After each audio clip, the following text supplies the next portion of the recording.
Tyler Simmons. I see some destructive cult characteristics, like an us versus them mentality, in some entertainment franchises. For example, I'm a Super Mario fanboy, and someone else who likes Sonic the Hedgehog starts calling me stupid or retarded for liking Mario and tells me if I don't like Sonic, then I should die.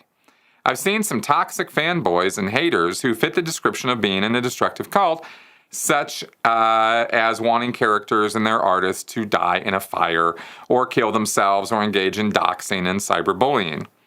These are just cartoons. Am I right to see this as cult-like behavior? In a word, yes, you are, but just because you have cult-like behavior doesn't mean you have a cult as such.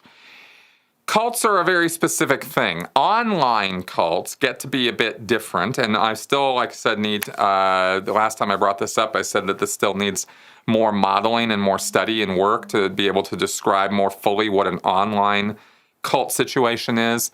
And I would put a gaming world, this kind of us versus them culty stuff that you see going on, I would frame it more that way than I would the abusive relationship, destructive cult, high control group that we traditionally have talked about here on this channel.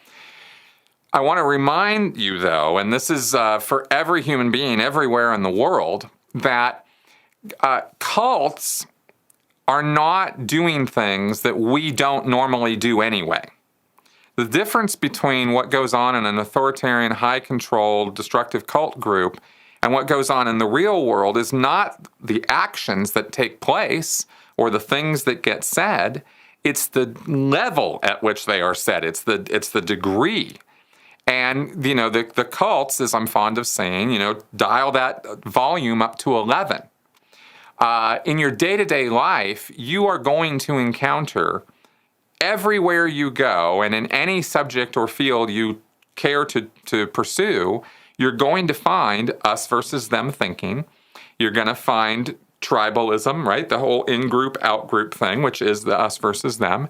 You're going to find people discouraging you from leaving the group. You're going to find resistance to ideas that are counter to what the group thinks or believes or propagates. You're going to find people who don't want to hear anything you have to say on anything other than that topic. And that's just people being people, right? When it becomes a situation where it is enforced on them to act that way, or they are unduly influenced into or coerced or deceived into walking down this path of indoctrination, where the end result is they've dialed everything up to 11, that's where you have your destructive cult situation. And I don't think that's the case with people who are playing video games. However, what does occur to me is that there are these fanboys and fangirls who can get into these online forums and they start riling each other up. And if somebody's instigating that or pushing that happen or is trying to make that happen, like as a premeditated, purposeful action, then you have the markers of somebody acting as a bit of a cult leader there.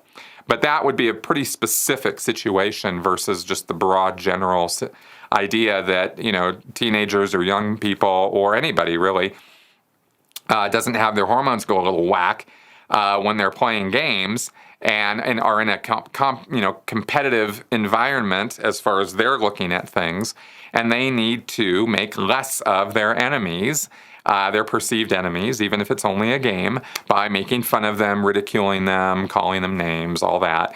So this is pretty normal human behavior. I'm not saying it's ideal human behavior. I'm saying it's normal human behavior. And we have to account for that as well in what we run into and not accuse everybody of being in a cult, because that's not the situation in the big wide world. And there you go. Thanks for the question, Tyler. That was a good one.